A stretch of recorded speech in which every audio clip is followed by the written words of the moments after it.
I've had cause to be reminded lately of the value of deep presence, heartfelt presence, the magic that can happen when we actually are with one another with openness and honesty and sincere care. So I've never done a question box service, this kind of service we're doing today. I have watched colleagues do them year after year, but I've never tried it. At previous congregations, it wasn't a tradition, and folks were concerned that it was something of a cop-out. And so I was hesitant to try it here with you for those same reasons. But this is the beginning of our 5th year of ministry together. And it's the end of August, and we remain in the midst of a pandemic. And I thought, if ever there was a year, this is it. So we're taking the chance together this morning, the chance of asking questions and giving honest answers. So often I know I'm the one asking questions of you. If you've had occasion to meet with me for pastoral care, maybe I've asked you to tell me about your self-care practices or the theology that helps you move through challenges or what you believe happens when we die. Or maybe you've just come by to share more about what you love in this world. The times when I get to sit down with you one-on-one at your request, those are times that build relationship and deepen our commitment to each other. The relationship and commitment are also strengthened every Sunday when we do this, when we gather, see one another, yes, even on small screens, and spend time thinking together about the most important things in these ephemeral lives of ours. The time that we share, one-on-one, on Sundays, even in committee meetings, is all part of building our corner of the world, building our beloved community. And by that, I mean a community in which all are welcomed, embraced, and loved, and where we support each other. These are all part of being present to one another with openness and honesty and sincere care. We're in year 5, and we're heading into yet another year of strangeness. And I realized that by the end of this congregational year, so by the spring of 2022, we will have spent half of our time together doing our shared work while negotiating the uncertainty of a global virus that's changed our world. I could never have predicted this would be the shape my ministry would take with you. And Lord knows, I wish these days could have been simpler for all of us. But I am also so deeply grateful to be in the midst of this with you, with our community, the one we have built. I've been reminded this week of the magic of real commitment, real connection, real community. I'm so grateful to have it with you all. Thank you for your presence, your faith, your strength, your desire to learn and to know, and your determination to be adaptable in the face of challenge. Thank you for being here this morning.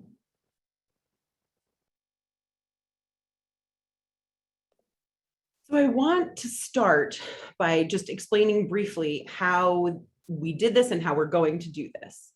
Over the last couple of weeks, you have sent in questions. Those arrived to an email address that a handful of us service folks have access to, but I asked Olas to open them, and Jeanne and I stayed away and did not look at them. So we did not get advance knowledge about these questions. Olas then kindly organized the questions into 3 groupings, each with a sort of similar overarching theme. So Olas is going to ask the questions. I will be answering, and Jeanne will also answer some of them. Any questions that we don't get to today because of time, we will answer in a special section of the eBlast moving forward, because we don't want to leave anyone's questions unanswered. Okay, so we're going to start. I'm a little nervous. Olas, can you tell us what our first grouping is about? Yes, absolutely. So our first category today is going to be personal questions about your personal relationship with you, spirituality, etc. And I'll start you off with an easy one. What is one of your all-time favorite movies and why is it so significant? Okay. Okay, so I'm laughing because what's challenging for me is one all-time favorite movie. So if I really had to absolutely choose, I would probably end up saying Field of Dreams.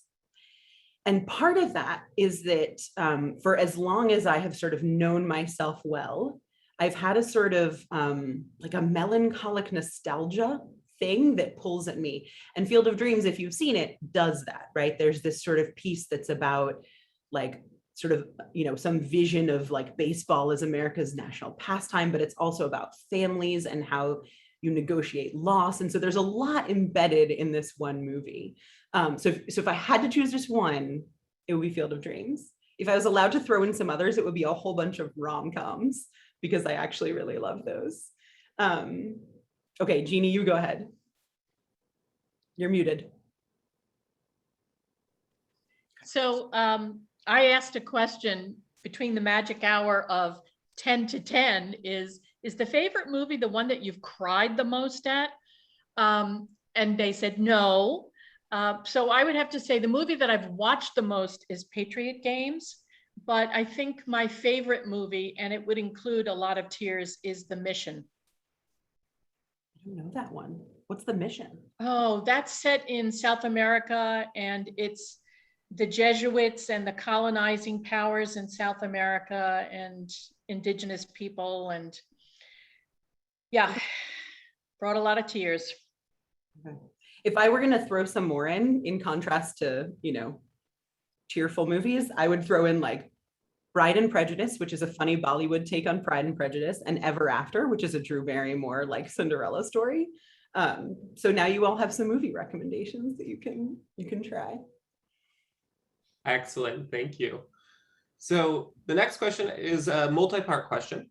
It is, do the UU sources have authority for you? Is there a subset of human wisdom and experience from which we draw, excluding others, or is everything game? And what are your core scriptures? So big multi-part question. Yeah. Yeah, that's a lot of pieces. Okay, give me the first part of the multi-part first. Let's try the first part. Do the UU sources have any authority for you? So that's a really interesting question because it also sort of embedded in it is a notion of authority, right? Like, what does that mean? If I take that to mean, do I take any one of the sources as more important or more like real or truthful, right? So when I think about, when people talk about the authority of scripture, right? Like it is what you have to live by, it is what you must sort of follow or do. None of our sources on their own, for me, are like, this is the thing that you must like take as gospel and live your life by, right? To me, it all together, all six sources are a vast abundance of truth with a capital T about the nature of being human and the nature of the world. And none of them is given particular sort of privilege over the others, I don't think, in some institutional sense, right? It's as an individual, and this may be part 3 of the question. As an individual, where do you tend to go first, maybe? But even then, it's not authority, right? It's inspiration, it's encouragement. It's not take these words as the forever truth that you must live by and never falter from. So if part 3, if I'm remembering part 3, we'll jump there, is like, which ones do I sort of hold, or what do I treat as scripture in my life? Is that sort of the question? Yeah, exactly. You know, again, if we're taking scripture to mean something that I view as like a privileged well that I go back to, I suppose if I were going to have to, if you're gonna press me for something that I would identify as scripture in my life, it might actually be that second source that's the words and deeds of prophetic men and women, or it might be the direct experience source. Meaning my notion of scripture is too evolving to tie to a singular text for all time. Not that you can't reinterpret a text over time and have it evolve with you.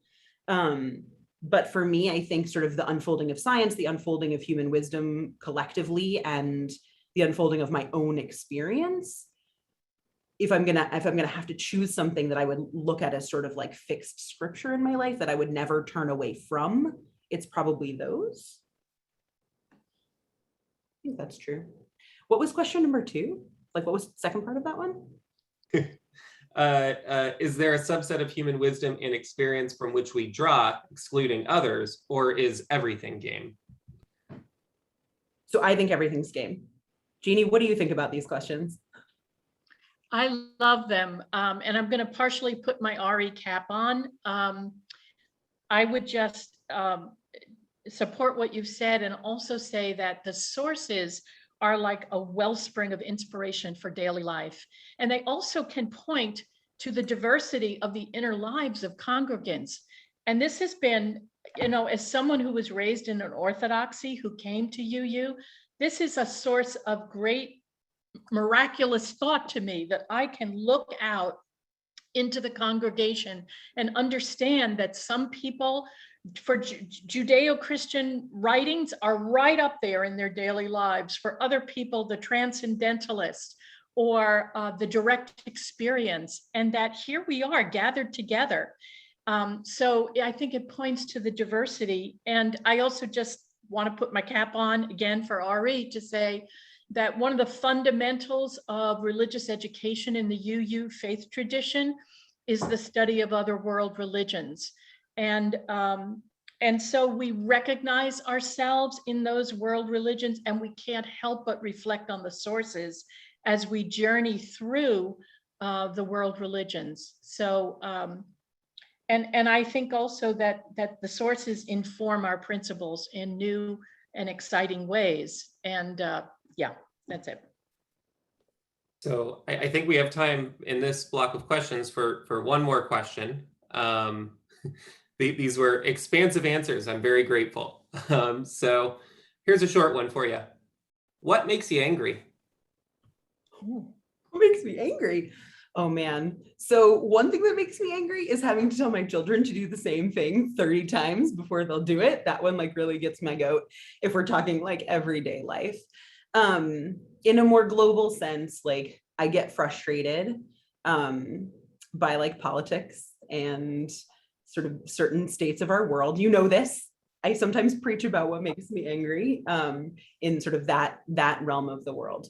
And then I will admit, like one of my buttons is the like sort of ease with which many of us, and sometimes I do it too, like, so, you know, you can note the hypocrisy, but the ease with which many of us sort of do that thing nowadays where we say we're going to do something, but then back out, or where it's sort of maybe because of technology, it's sort of easy to be like, yeah, sure. But then to sort of feel like, oh, in the moment, I don't really want to do this thing that I planned a month ago or whatever. And that can be a little bit of one of my buttons, actually. Jeannie, what makes you mad? Oh my gosh. I mean, I recently gathered with my family and I gave them all a lecture in terms of driving right now. And the fact that so many people are so burned out and moving into anger so quickly, and how dangerous it is. But having said that, I would say the current political situation and the environment of the big lies get me nuts. Yeah. All right, so I got a bonus question for you. Okay. So Mount Rushmore currently has the faces of George Washington, Thomas Jefferson, Teddy Roosevelt, and Abraham Lincoln. If you could add one more likeness to Mount Rushmore, who would it be and why? Oh man. It's so good. Jeannie, if you've got an answer, you go ahead, because I'm thinking. I might take a face down, but that's a whole other conversation. Oh, different question. So I'd be very curious for folks to write their answers into the chat, actually. So, you know, okay, so instinctively, my first answer was going to be like MLK, but I kind of feel like, so maybe I would want to, and I'm gonna blank on her name, and this is gonna kill me, but there's one of the like young women who started the Black Lives Matter movement or something. Like, I want a more contemporary, and I want a person of color, and I want someone whose gender identity isn't strictly male. So I think I would sort of like, it would take me some time, and I'd like look around to try to figure out what I thought was the best, sort of most standout one to choose. But I do think that there is a real value to increasing the diversity of what's there. But yeah, I'm like super curious what you all would say. So pop it into the chat. Okay, do we have to stop this grouping now? Is that, we reached the limit of this grouping, Olas? Yeah, there were a lot more questions, so you're gonna have your work cut out for you this coming weeks. But yeah, I think we have to move forward. Awesome, thank you.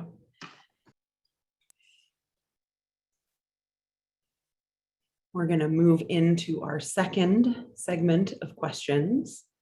Olas, what do these focus on? All right, so these questions are going to be more broadly theological, more about big thoughts and the big questions. So to start, can you discuss the differences of ambiguous grief that a caregiver caring for someone with a disease with no cure experiences, and how folks during the COVID crisis are experiencing this too? How can one deal with ambiguous grief since it is different than real grief, which comes when it comes and you cannot fight it, but just go through it? This is a great question. For those of you who've not heard this term before, ambiguous grief refers to that sort of state where there's no clear resolution to a grief. So my grandmother had Alzheimer's from the time I was probably about 5 until I was 18.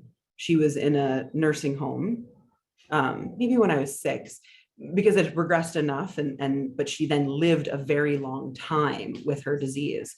And that's a kind of an ambiguous grief where the person that you love is there but not there. This is that long-term caregiving or sort of long-term illness.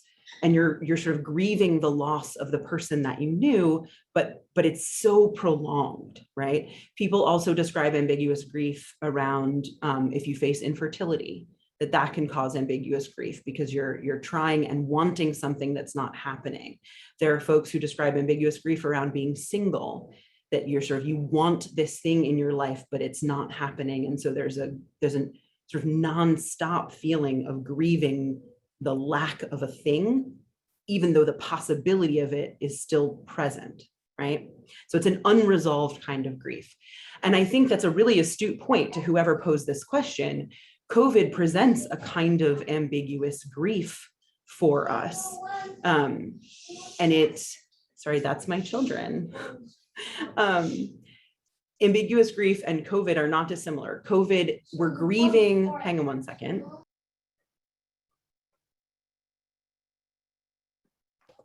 That's another thing that can make me mad, is when my children are noisy on Sunday mornings. COVID presents us with this thing around, like, we're grieving the way our lives were, and we don't know when it will return. We're also grieving more discreetly the loss of individuals, but we're grieving the potential sort of loss of everyone. And I think, I don't know, because this is not specifically my field, but my intuition and my experience suggests that ambiguous grief, because of its prolonged nature, requires of us, if we're supporting someone going through ambiguous grief, it requires of us a great deal of sort of sensitivity and grace to the ongoing nature of it, right? We like, especially in our society, we like to be like, hey, it's been a couple months, you should be over whatever that thing was, right? So it takes us being long-term supportive and understanding of someone's pain and the sort of constant way that the grieving is happening actively all the time. But I think for the person who's experiencing the ambiguous grief, it's as important, maybe even more important, that there be respite, right? So that there be, from caregiving especially, that there be respite care that allows the caregiver to do other things for a little bit and focus on other things, right? That there be a certain degree of self-care that allows you to sort of regenerate and find joy in other things, even as that ambiguous grief sort of stays a low hum. Jeannie, do you have thoughts on this? I think I want to reserve it for later. Thank Okay. you. Yeah. Okay. So the next question we have for you is, what to you is prayer, and do you do it? Okay, so this is a great question because I feel like it comes up often in UU congregations around the same sort of questions of like, what is worship and why do we use those words and why do we use the term God and like, what do they mean to folks? So for me, I would not say that I have what anyone would term sort of an active prayer life. I don't before bed every night, say a specific prayer. But my sort of studies in religion, and particularly in medieval spirituality, interestingly, medieval Christian spirituality, taught me the notion that action and living are themselves a form of prayer, and that the way you choose to live, if you understand it this way, the way that you choose to live can itself be understood as prayerful, right? And so for me, what prayer has to do with is intention. It has to do with approach, right? So it's not, am I saying the specific words that I meant to say, or am I praying to a particular thing or, whatever? It's, am I living and being and speaking my hopes and fears and truths out into the world in intentional, careful, thoughtful kinds of ways. Yeah, so for me, prayer specifically is not, and I'm going to get this wrong, it's that like transitive or intransitive verbs, right? Like prayer does not have to be directed at something, I don't believe, right? So prayer doesn't mean supplicating to a God or appeasing a God, not for me. It means verbalizing, whether actually vocally or just like sort of through intention and action and in my heart. It means concretizing hopes, wishes, intentions. Jeannie? Yeah, this is such a deep question. I would say that for me, spiritual practices that include prayer are part of my life. I don't know if I'm praying to a deity so much as I am praying within myself, my higher self, whatever, my God self. And often in the depths of despair, I utter a prayer that I wish I were writing down because it comes from my bone marrow. I also think, and it's probably given my Orthodox tradition, I see a relationship between contemplative practice and action in the world. So what I do in my interior space then leads me to impulses of action in the world. All right, thank you. So our next question is, the effects of climate change are becoming more and more apparent, and the science predicts a grim future. The more that we read, the more frightening and insurmountable it sounds. The projected repercussions on the environment and the global population sound staggering. What can we do now, even as many of us have taken personal measures to help alleviate the situation, to avoid sinking into despair? That question took a turn. So I was expecting sort of what can we do to alleviate climate change, but what can we do to alleviate despair is a different kind of question. Okay, so some days I'm not a great person to ask that of because I don't alleviate my own despair around it. The truth is that it can be extremely overwhelming to consider. And I think that part of the problem for many folks like us who believe that climate change is real and want to do the right things to try to hold it at bay, the overwhelmingness can come to feel somewhat paralyzing. We talked last week just about play, and beyond play, it's about joy. So alleviating despair doesn't necessarily happen by eliminating the source of despair. it happens by like first letting yourself feel a little bit of it, right? You can't pretend it's not there. But then I think the combat I think the combat is joy, right? So you actively seek out. So maybe it's you actively, for climate change, you actively go out for a walk in nature if you can, or you draw a picture of a tree, or you listen to the rain as it falls and just let that sort of rhythmic movement of nature that will have a life beyond us, right? No matter what happens, the earth has a life beyond humanity. And that finding some amount of joy in the world around us and in the people around us can help us keep, and that's probably true of any kind of despair, not just climate change despair. Yeah. Jeanne, do you want to weigh in on? Yeah, I just want to add that and it might have been in April when you introduced a reading that I found life-changing, which was an excerpt from an interview done with Joanna Macy, who is, to me, the major thought leader in terms of the intersection of climate and despair. And she works in a field called eco-spirituality. And I am just going to put it right in the chat here. I personally found it life-changing. Did it happen? It didn't happen. Let me try that again. Okay, so anyway, we'll get to it, but it was a reading that looked at sort of the roots of our belief systems around our relationship to creatureliness and the fact that somehow Western spirituality has created the thought that we own other, creation, and consequently our actions come from it. So I would just say, thought leader wise, Joanna Macy. And advocacy, the role of advocacy is really important. And I would say locally at USR, we have an environmental justice group. It really helps to get involved when you are feeling paralyzed by your despair. And I'm going to just put in a plug for gardening at USR. It's like, get your hands in the dirt. And we really need, there are some pieces of our little campus that look like no one has been there in a while. So we really do need help. And the folks in the blazing humid heat, I've seen folks pulling weeds. So that can also help to put your hands in the dirt. To be clear, the gardening group has been doing amazing work also. Oh my gosh. Oh my gosh. And they can always use more help. Olas, can you give us one more in this section? Yes, one more. Okay. What is the place of animals in a UU theology? Does the first principle extend to animals, and how ought we to relate to animals as UUs?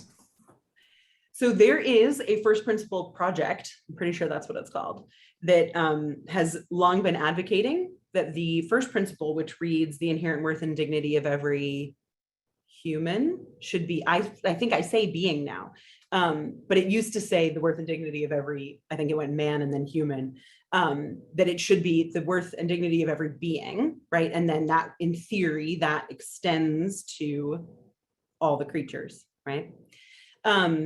This is a great question. Loads of people understand the seventh principle about, oh, thank you, Carol Wolf. It says the inherent worth and dignity of every person is what it says now, right? I get confused because I say being.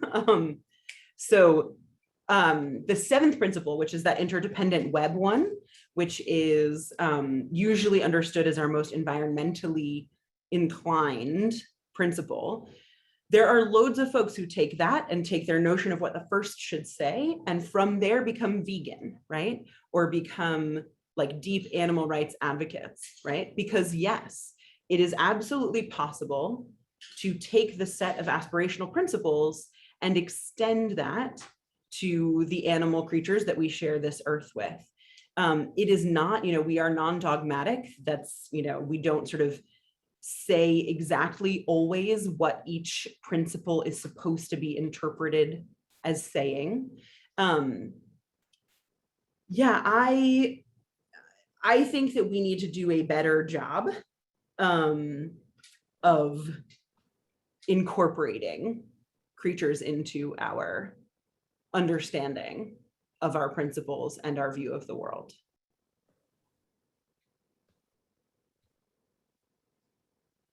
Okay, so there are a few questions left in that category that you'll have to get to in a different forum, but I think we have to push on. All right, thank you. Okay, we are into our third and final set, and we're going to compress this more than we intended because we are aware of the time. But I hope you will stay, because if I'm not mistaken, these are the ones to do with the future of the congregation and Unitarian Universalism and religion more globally. Yes? These are actually more like practical congregational questions that will lead us well into the town hall. Perfect. So the first question is, launching a new organizational structure in the midst of a pandemic has had its challenges. What is the board and facilitator group assessment of what's been working and what's not working? And are there in place to address any gaps? Yeah, this is a great question. And I will say that some of it is for the board, right? Some of that can be answered by the board.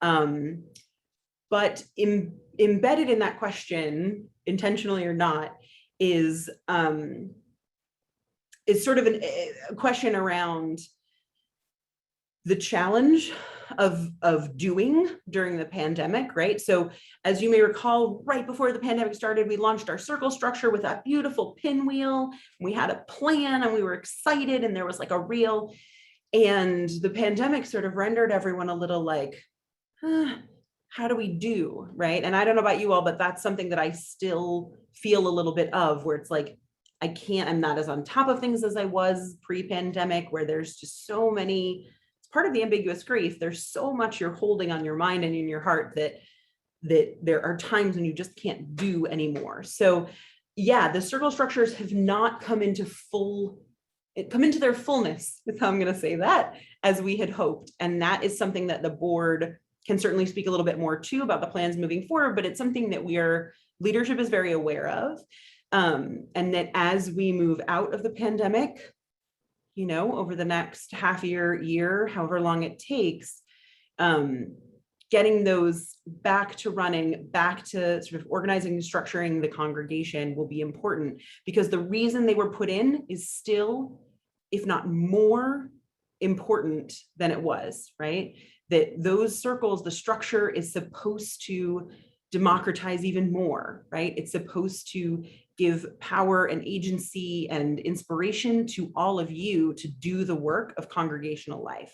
And that hasn't changed. It's just that many of our wills to do that right now is lower than it is in normal times. And my hope is that when we can be together again and we can get excited again about what congregational life means, then that will follow, right? Along with some pushes from the board.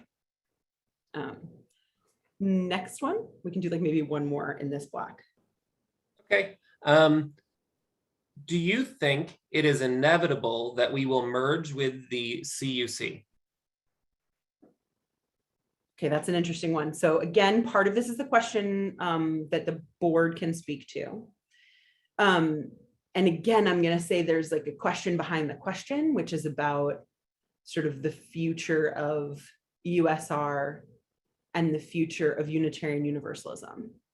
And what I want to say this morning, aware that this is a bigger question for more conversation in different fora, what I want to say this morning is that I believe that our congregation is strong, that our community is strong, and that USR has certainly an assured future, right?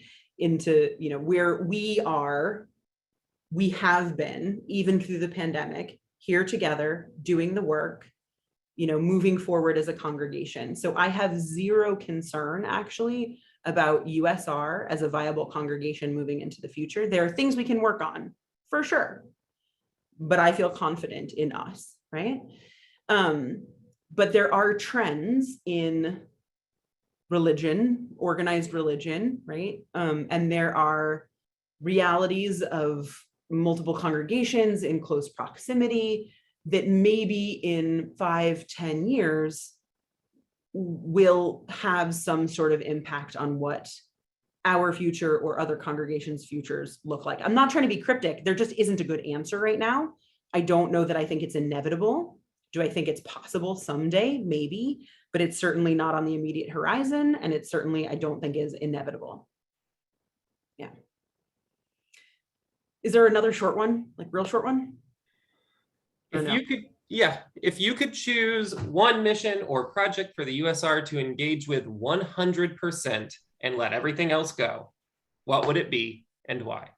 Oh man. Gosh, that's a great question. I'm assuming it means sort of a social justice mission. So if I could choose, like if I could say to everybody, this is the one social justice thing that we're going to focus on for the next like year and a half, and we will do nothing else, I would say that we should focus hyper locally on, I'm going to say actually that we should focus hyper locally on wealth inequality and the diversity issues that follow. And I think that's because fundamentally, a lot of our sort of national issues stem from the giant wealth gap and stem from our lack of integration, actually, economically, racially, in lots of different ways. And that if we could get at those things a little bit better, we might just do a little better in general.